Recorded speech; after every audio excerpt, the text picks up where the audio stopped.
Hola amigos y amigas, ¿cómo están? Bienvenidos a un nuevo video en Basimed. Yo soy Said Méndez y el tema de hoy es la célula. En esta ocasión hablaremos específicamente de las células eucariotas. Para poder comprender qué es lo que pasa en todo tu cuerpo, es muy necesario que conozcas los componentes y funciones de la célula en general.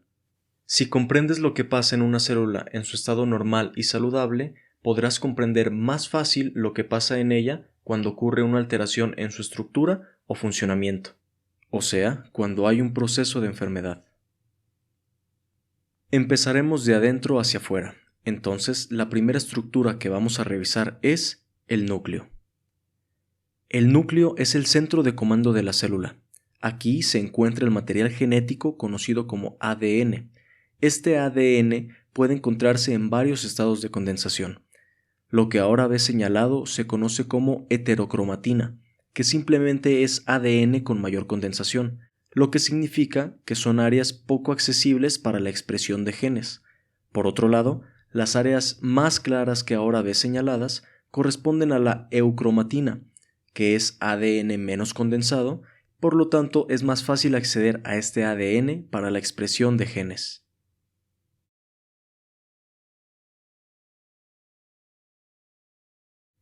Tomemos de ejemplo una hoja de papel con un mensaje en su centro. Cuando la hoja está arrugada, representa la heterocromatina, y es muy difícil que puedas ver el mensaje que contiene debido al estado en el que se encuentra. Ahora, imagina que la hoja está extendida. Pasó de ser heterocromatina a eucromatina. Gracias a que se encuentra en este estado, el mensaje es perfectamente visible y podrá iniciarse la expresión de genes. También en la membrana del núcleo encontraremos poros, llamados poros nucleares. Gracias a estos diminutos poros, distintas moléculas podrán pasar del interior al exterior del núcleo y viceversa.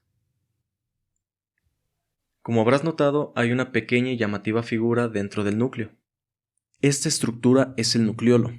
Aquí se origina el ARN que constituye a los ribosomas. Hablando de ellos, los ribosomas se encargan de transformar el ARN que les llega en proteínas.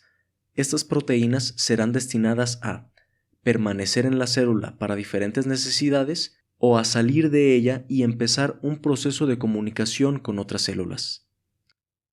Los ribosomas se encuentran en tres lugares: en la cara externa de la membrana nuclear, libres en el citoplasma y, principalmente, en el retículo endoplasmático rugoso. Hablaremos de él más adelante. Saliendo del núcleo, nos encontraremos en el citoplasma, que es el espacio en donde se encuentran todos los orgánulos y estructuras celulares. Aquí ocurren síntesis de proteínas, corrientes de iones y transporte de vesículas, entre muchas otras cosas. El citoplasma representa aproximadamente el 50% del volumen total de la célula, aunque bueno, esto puede cambiar dependiendo el tipo de célula al que nos estemos refiriendo.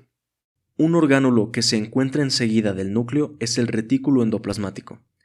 Este orgánulo se divide en dos: retículo endoplasmático rugoso y retículo endoplasmático liso. El retículo endoplasmático rugoso, como ya habíamos dicho, cuenta con ribosomas en el exterior de su membrana y se encarga de la síntesis de proteínas principalmente. Estas proteínas serán enviadas al aparato de Golgi. Por otro lado, el retículo endoplasmático liso carece de ribosomas y está constituido principalmente de lípidos. Se encarga del almacenamiento de calcio en el músculo estriado y aquí se le conoce como retículo sarcoplasmático. Algunas de sus funciones son la síntesis de hormonas lipídicas y esteroides, así como la desintoxicación de sustancias endógenas y extrañas en los hepatocitos. Por ejemplo, se encarga de metabolizar el alcohol. Ahora, aquí viene algo muy interesante. Como ya te había dicho, el retículo endoplasmático liso se encarga de la síntesis de lípidos para la membrana celular y para otras estructuras dentro de la misma célula. Poniendo de ejemplo a los hepatocitos, el retículo endoplasmático liso también se encarga de metabolizar ciertos productos que pueden ser tóxicos para así sacarlos más rápidos del cuerpo y evitar una intoxicación.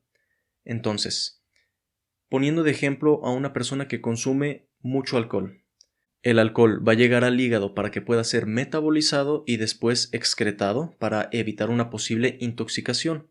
Pero en estas personas que consumen demasiado alcohol, como las demandas metabólicas son más grandes, la célula va a empezar a producir más retículos endoplasmáticos lisos. Como ya les dije, estos orgánulos están compuestos en su mayoría por lípidos y se encargan de síntesis de lípidos. Entonces, imagínate una célula hepática con demasiada concentración de lípido. A esto lo conocemos como esteatosis hepática. El aparato de Golgi es un orgánulo algo sencillo de entender. Esta estructura cuenta con dos caras, una cis y una trans. Veamos el aparato de Golgi como una sucursal de paquetería. La cara cis es donde llegará el producto, en este caso, la insulina. La insulina se someterá a una transformación en el aparato de Golgi y estará lista para salir por la cara trans. Saldrá empaquetada en vesículas y continuará su trayecto hasta salir por completo de la célula a cumplir su función anabólica. Continuamos con la mitocondria. Aquí se suministra la energía para la célula mediante la utilización de glúcidos y lípidos principalmente. Cuenta con 3 membranas, un espacio entre la membrana externa e interna y cuenta con su propio ADN y ribosomas. Esto se describe en la teoría endosimbiótica. En la mitocondria se encuentran enzimas de la cadena respiratoria y síntesis de ATP. Un buen ejemplo de la función mitocondrial es la beta-oxidación de los ácidos grasos, que simplemente es un proceso mediante el cual un ácido graso recibe una serie de transformaciones para convertirse en acetil-CoA y pasar al ya tan conocido ciclo de Krebs, y así poder aprovechar la energía de ese ácido graso. Pasando a otras estructuras, nos encontramos con los lisosomas y peroxisomas. Los lisosomas tienen un pH ácido y un alto contenido de enzimas para degradar el material que llega a ellos, por ejemplo, proteínas. Ahora, ¿qué crees que suceda si la membrana de los lisosomas llegase a destruirse? El contenido enzimático se liberará al citoplasma y estas enzimas comenzarán a digerir los componentes celulares, provocando así la muerte de la célula. Esto entra a un grupo de patologías que nosotros conocemos como enfermedades lisosomales. Los peroxisomas cumplen con varias funciones. Algunas de ellas son la degradación de ácidos grasos y la síntesis de ácidos biliares. Algo que resaltar es que estas estructuras son más abundantes en hígado, riñón y pulmones. Alejándonos un poco de los orgánulos digestivos, nos encontramos con los centriolos. Estos se componen de microtúbulos y son responsables de la formación del huso mitótico, el cual permite el desplazamiento de los cromosomas y cromátides durante la división celular. Continuamos con el citoesqueleto. Este es responsable de la estabilidad de la célula, su transporte intracelular y la estructura de la misma. Se compone de microtúbulos, filamentos intermedios y filamentos de actina, entre otros componentes más.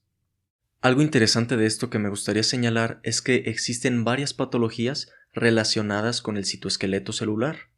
Una de ellas es la esferocitosis hereditaria, que se caracteriza por una deficiencia en las proteínas que conforman el citoesqueleto. Es probable que en el futuro hablemos un poco más a fondo sobre esta patología. Por último, nos encontramos en la membrana celular. Esta membrana delimita el espacio intracelular del extracelular. Se compone por una bicapa de fosfolípidos y en la cara exterior de la membrana se encuentran cadenas de azúcar unidas a proteínas y a lípidos. Estas glucoproteínas y lipoproteínas son específicas de cada tipo celular. Por ejemplo, determinan las características del grupo sanguíneo de los eritrocitos. No está de más decir que es una membrana selectiva y contiene canales proteicos, moléculas de adhesión, bombas de membrana y receptores, entre muchas otras estructuras. Y bueno, la pregunta del día de hoy es la siguiente. Es bien sabido que los deportistas de alto rendimiento aumentan su porcentaje de masa muscular. Entonces, ¿cuál o cuáles de las estructuras que vimos en el video se encontrarán significativamente más abundantes en una célula muscular esquelética de un deportista de alto rendimiento?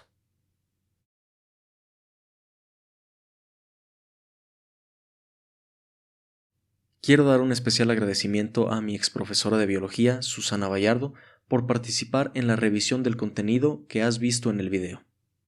En verdad espero que te haya sido de mucha utilidad y hasta luego.